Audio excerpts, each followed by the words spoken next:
Okay, so now we're on to the last wall, which houses some shelves and 2 Raskog units. So let's get right into it.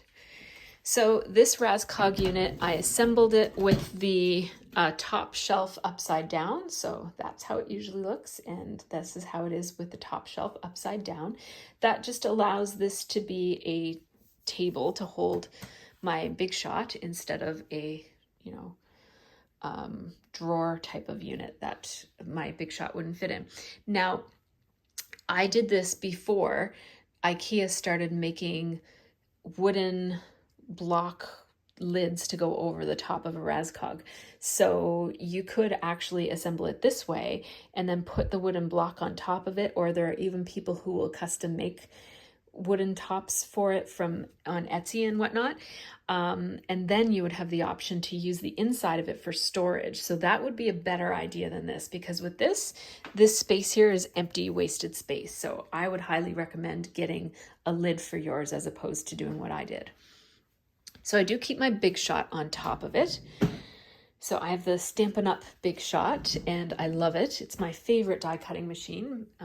I do have several others, but this is the one I always go back to. It's not necessarily better than the other ones, but I know it. So I know the sandwiches and what needs an extra shim and what doesn't and that sort of thing. I have a small selection of dies, of like steel rule dies, and they're mostly project based. So they're things that I bought specifically for certain projects that I worked on. I do have some of the thinner ones, and I have the cutting mats for the thinner ones as well. Like I have an alphabet die or something like that. I think I've only got 2 of those. Then I have this Stampin' Up alphabet set, which looks like that. It used to have ABC, but I lost the B and the C. But anyhow, so I have that. And then these are one of my favorite things. These little, these were from Stampin' Up, and I really love them. They're these embossable die cut things. They both die cut and emboss it at the same time. And my very favorite one is this heart one. I've used it so many times. I'm keep expecting the hinges to break because I've literally used it so much. And I have one that's butterflies too. I'm not finding it right now, but I definitely have one that has butterflies. Must be this one. Yeah. So pretty. When you need a little embellishment, it's just perfect. I have one little tiny, also Stampin' Up embossing folder. So this is another one of those Martha Stewart storage units that I have 2 others in other places in my room, and it holds just extra dies. So these are dies that don't go in any of the other places where you saw me talk about dies. So these are mostly like self-contained dies that aren't part of a set, like this one, for example, or that don't go with a specific card making task. These would be like what I would call scrapbooking dies. So these are shapes that I might use on a scrapbook page for texture or interest or whatever. Oh, and I have a set of these too. I think those go with a specific card, like a stamp set. I do have one of these foamy, I hate the feeling of foam, so I don't like touching that. But I have one of those foam things that you roll this pokey thing and it gets all of the little pieces out of your dies. It's especially good for dies like these, for example, these super intricate ones. And I keep extra cutting mats for my Cuddle Kids here and extra tape like that. All of my embossing folders are right here. And so I kind of can't buy any more because I don't think they'll fit. I did just buy one more though, so I guess I'll have to squeeze one more in. On the back side here, I have like my magnetic cutting mat, an extra thing, some extra shims, and these are all things that that Sizzix sent me. So I have an extra one of these flexible things. I have plumber's mat that I actually that I cut myself and bought from the plumbing store to use for that. But now I have an actual, maybe I threw that one away because I have this now. I don't know. But Sizzix sent me a bunch of stuff, very generous of them, an impressions pad and extra cutting mats and whatnot. This is that adhesive that you put on. It's like an adhesive sheet so that the things that you cut have adhesive backing on them. And I have an extra set of die cut mats there, the thinner ones. And then in this area here, I have alphabet stamps and dies. So these would be alphabet dies from a variety of different companies, and then also stamps that have dies that go with them. So that's what's in there. Then this is my second Raskog cart that sits beside me to my right as I scrapbook or as I work. So the top of it has, this is a close to my heart medium storage unit, storage container. I don't think they make this anymore. I took the lid off of mine and it doesn't have a hinge, so that means I had to like cut it off, so it's gone permanently. So it's a commitment when you decide to take the lid off of it. But what it does is it makes this Raskog into a, like these compartments can be moved, like these little dividers, so that I can make it fit my needs. So like I need 2 of these of 4x6, and then the rest of these can all be 3x4. So I could reconfigure this as my needs change. I have sorted my cards by color, except for Ali Edwards stuff I keep separate. And I got rid of all of my rounded corner cards, or most of my rounded corner cards, and I use the same organization system I use elsewhere in my craft room, which is these tabbed, this tabbed punch from Stampin' Up. I just keep my extra Stampamaratus, is that what it's called? Stamparatus? The stamping platform by Stampin' Up. It has 2 doors on it, so I just keep the extra one there because I only use one most of the time.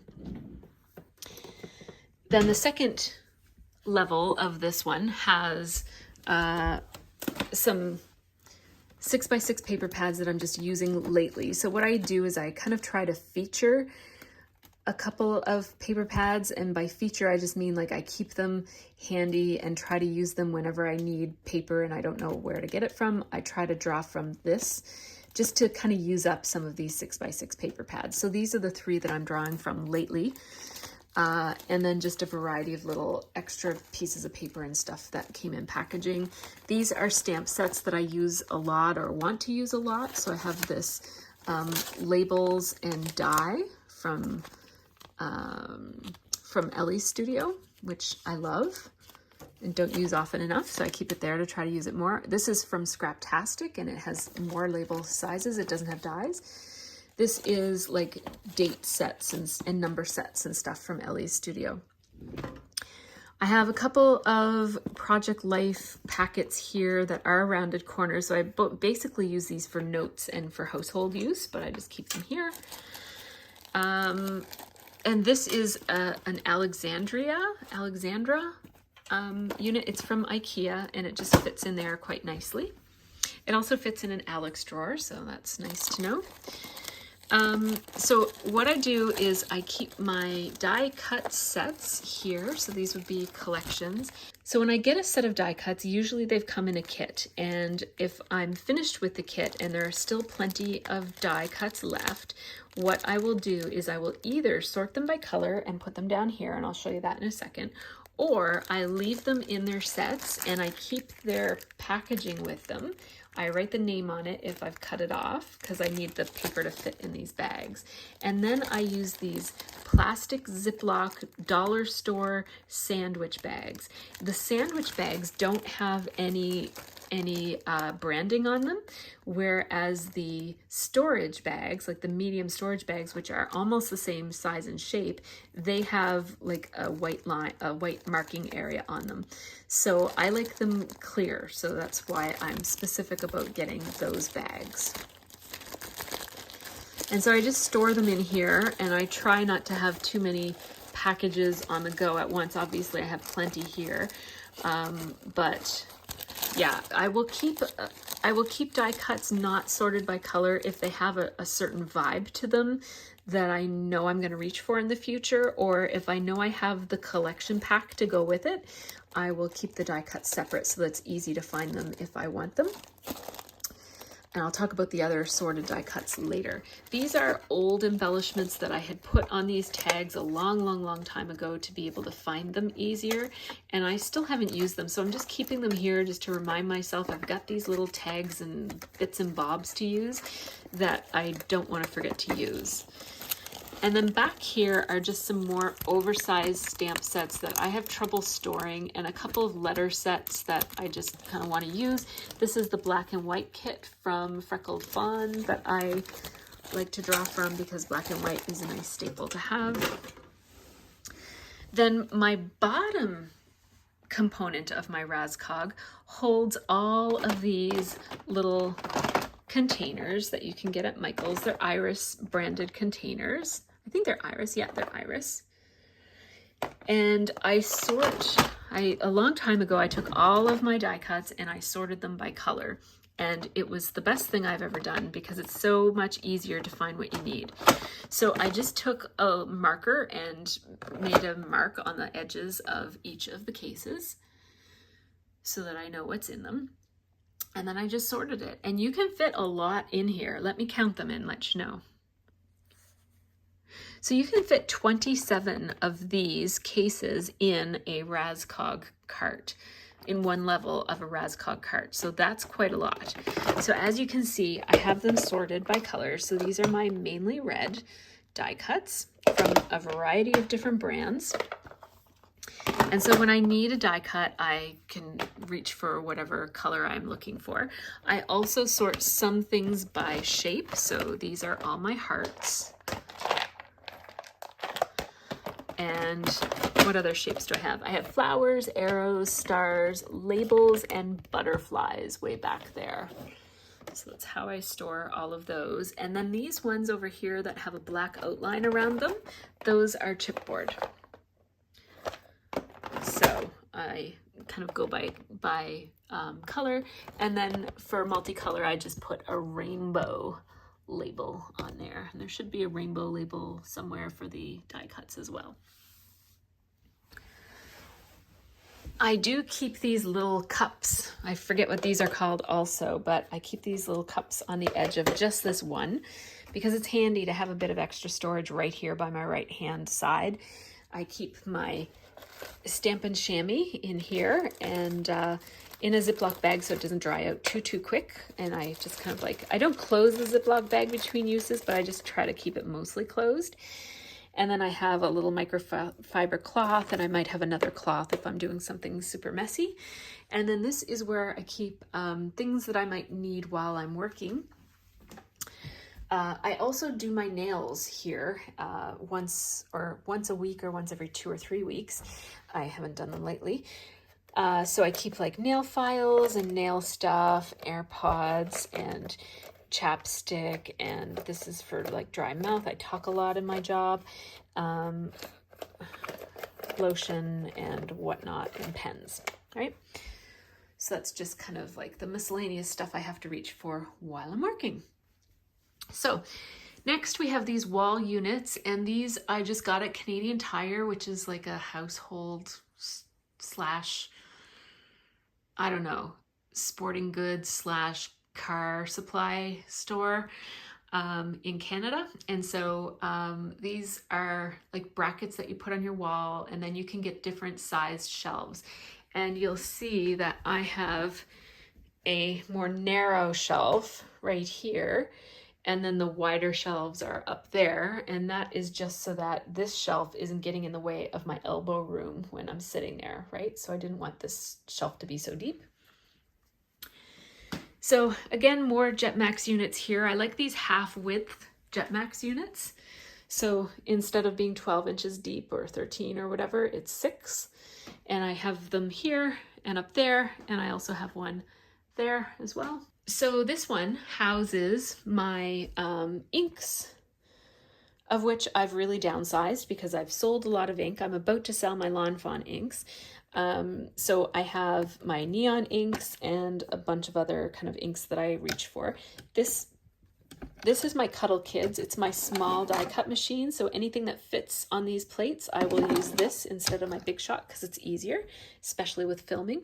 I have 2 giant roller date stamps and roller time stamp, as well as this word roller stamp. And these are more like, not necessarily roller date stamps, but stamps that are the same size and can be used in the same kind of place that you would do a roller date stamp. I have, for some reason, 2 stamp cleaning things from Stampin' Up. I have a Misty, like a card making, the mini Misty. I also have a full-size Misty, and I have a scrapbooking Misty, like the memory Misty.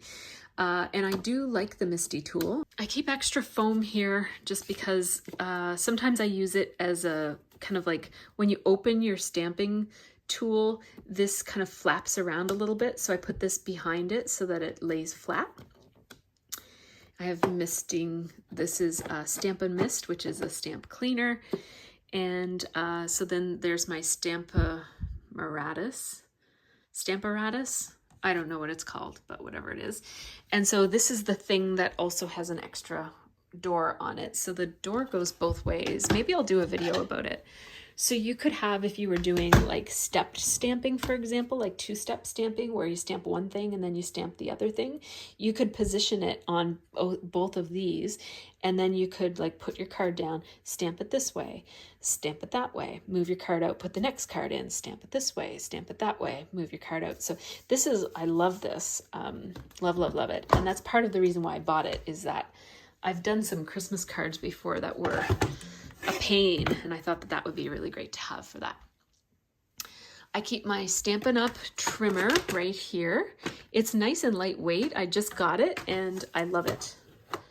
Love, love, love. And I love that it comes with a scoring blade as well as a cutting blade, so that you can, I don't have to pull out my scoring board for scoring. In this little unit, I keep obviously markers. So I have watercolor pencils here. And then these are Clean Color Real Brush markers by Zig. So they're for like a watercolor look. I keep my stamp blocks here.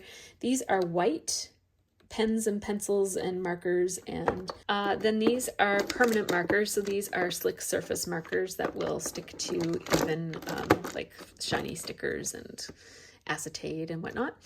And then this is those markers. So these would be just like regular markers for journaling. I keep a roll of this, a big giant roll of this foam tape here for when I need to do a lot of foam. And I keep my journaling template right here too. There's also a sewing template, but I rarely ever use it. I bought them at the same time, and they're old products, so it might be hard to find those now, but they're really good. Then I have this drawer unit, which is from Michaels, and on top of it, that's just the remote control for my lights. My light over there, that light. Anyhow, this drawer unit, not all the drawers are in use, but this one has like note paper, also some tissue. This one has like water brushes, and that's why I was surprised that that was there, because I was meaning to keep that there. So water brushes and misting bottles and that sort of thing. This one has video making. So this is like my process video, keeping track of what videos are on the go. And I also have like a channel where I share my miniature stuff. So there's always something being made here. So I've got those to keep track of that. Foam adhesive. So this is mostly those Stampin' Up foam adhesive sheets that I showed you in my storage of extra supplies area. Oops. So these are just the ones that I keep on hand. And then I have paper clips, a whole bunch of paper clips, a lot of. I keep a coffee warmer here, and this is a light that I have. It's called Olivia, which is my daughter's name. And it is, you might have seen it advertised on Instagram. It has like an LED light that goes 2 ways, and it flips and has a telescoping arm, and it's great. And it also holds your camera so that you could use it for like filming yourself, or you could even set it up to film process videos with it. I don't use it for that because I don't film process videos with my phone, but I do use it for a light that is very First of all, this is super heavy, so it's not going to fall. I can put it on the edge of something. It's not going to fall over. I use it for lighting for photography mostly, but also I use it lately for lighting the footage that I do with my sewing machine. Because my camera for my sewing machine, which is right down there, it's not very well lit. So I just light that up and shine it on it. I put it like back here or over there or wherever. I sometimes also use that light. I just bring it over and shine it on kind of like behind me. Next shelf, we have 2 sewing machines. I keep white thread in this one and I keep black thread in that one. And those are half-size sewing machines, so it's really handy. I can just kind of like pick it up by its neck area, like I pick it up right there and just put it down here, and it's super easy. I keep all the plugs all ready to go. It's all plugged in and ready down there, so I just have to pull those cords up and plug them in, and it's ready to go. Here is where I keep my inks, and so these are the swatches I was talking about. So I swatch all of my ink, and if it's water reactive, I also kind of splatter some water on it. And so this is 1st generation stamping, 2nd generation stamping, and then this is it with water. And so just so that I know how it acts in different situations. And then I kind of do another, so I stamp it there, and then I also splatter some water on it so that I can see how it reacts with water in the sample as well. So these are Distress Oxides. I have a little assortment of colors. They stack quite nicely. I just ink a little piece of paper, and then I use a little Stampin' Up punch to get that shape and just put it on the edges so that I can see them easily. And I usually do all 4. Oh, look at me, I was good and did all 4 so that I don't have to think about which way I'm putting it back. I can just put it back quickly. The next shelf is all of my pigment ink. These are Mama Elephant pigment inks, and then these are Ali Edwards pigment inks. And I haven't swatched these, they're new, so they don't nest as well because they still have the plastic outlining on them. Or not outlining, but the plastic film on them. So I have swatches of the Ali Edwards ones. I don't have swatches of the Mama Elephant ones. And when it's a light ink, what I do with the swatching is I will take a little square of black paper and just show how it looks on dark paper as well. Then these are my distress inks, and I have some extras. I have some doubles, so the ones you see back there are doubles. Got them accidentally. So oops, that one needs to be redone, but the rest of them are they're swatched just like the other ones. But you'll see that this one is swatched differently because you don't have to, I don't have to react them with water and take that into consideration. This is my Stampin' Up inks. So recently I was able to sell my Stampin' Up inks, my old ones that were in the old containers that did not nest very well. I love, love, love my Stampin' Up inks. Love having all the colors. Love being able to stamp coordinating cardstock and do like tone on tone stamping and all of those things that come with products with Stampin' Up. But I did not love the cases that their inks were in. So I had invested all of this money in inks and then didn't like the packaging. After they came out with the new ones, I tried to switch to another brand for the little square this size of inks, and I bought a bunch of Lawn Fawns in that size. They weren't really meeting my needs because they were just too tiny. The ink was fine, but it was just too tiny. And then I thought, I'm just gonna get these. So I got them, and boy, were they expensive, but I'm happy to have them all. As you can see, I'm missing one. I'm missing the Cajun one. I forget what it's called. But it's an orange color and I have to order it. So actually I just ordered it last night. I forgot. I had it in my shopping cart for a long time and then I just placed the order. So anyhow, these inks are great. I love them. I do keep my re-inkers right back behind there. I don't need them on display, so I just put them back there in a little, I don't have re-inkers for every single one. I'm not one who buys the re-inker and the ink at the same time and the marker either. But what I do is I wait till I run out and then I'll buy the re-inker. Unless if it's a retired color, then I did buy the re-inkers for those. But these are their main colors, so they shouldn't be retiring anytime soon, so she said. So anyhow, the next shelf is a not so tall shelf, and it allows me to store some kind of bulky flat things like my Misty scrapbooking tool. So this is the Misty Memory Maker, I think it's called. So it's giant, it's 12 by 12. You can put a 12 by 12 paper in there and stamp anywhere on the page. I have a ginormous, I think it's 14 by 14 inch jelly plate. I have some grid paper for this and some Stampin' Up! Grid paper and some craft mats. And what else is up there? Probably, oh yes, a light for when I do diamond painting. I have like a giant light, and my scoreboard, which I don't use very much because I have a scorer on my trimmer now. Then of course my silhouette, which is on its shelf there, and I pull it down when I need to use it. And I do keep, I think I mentioned this, but I do keep the cords handy so that it's easy to use when I do decide to use it. That holds my glue gun and glue gun inserts. That is embroidery materials. That is my current scrapbook that's ready to be filled. I've got palettes and tissue paper and texture and stuff in those soft boxes.